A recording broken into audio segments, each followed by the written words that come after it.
Hi! Let's try my birthday cakes for this year. I got 2 birthday cakes from my friends. Thank you so much. Etong maliit is from Shana and this one is from Divina, Jeneline, and Jonah. Yan. Thank you so much for giving me cakes because hindi rin ako bumili. Tinamad akong lumabas that time. So, perfect! This is how the cake looks like. Masarap siya, day. Ano 'to, Black Forest ata 'to.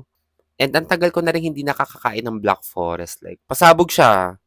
And it's a mini cake. Yes. So, share kami dito ng aking mother. But ako muna ang unang titikim.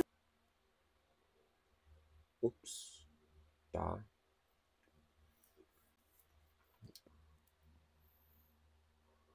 Hmm.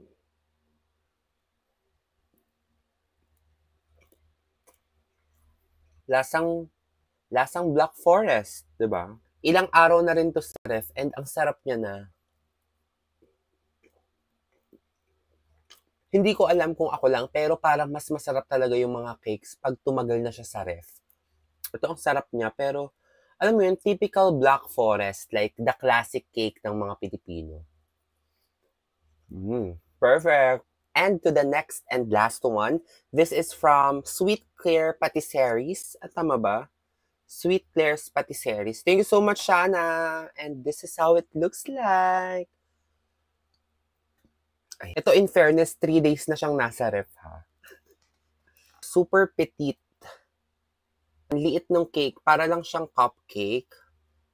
And it's chocolatey. I love it. Actually, ano ha? Ayan. Dig in na lang tayo. Ooh. Mm. Mm. Mm. Iba yung atake niya. Alam mo yung improved version ng Milo? Ang sarap. One more time.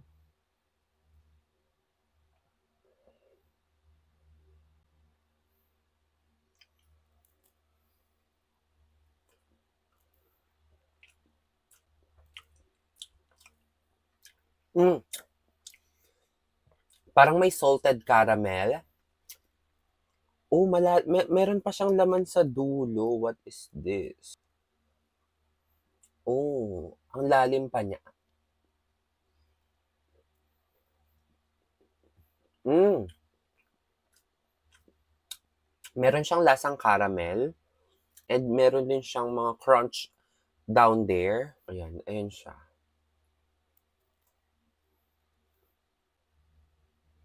Oh my God, hindi siya nakakaumay, day.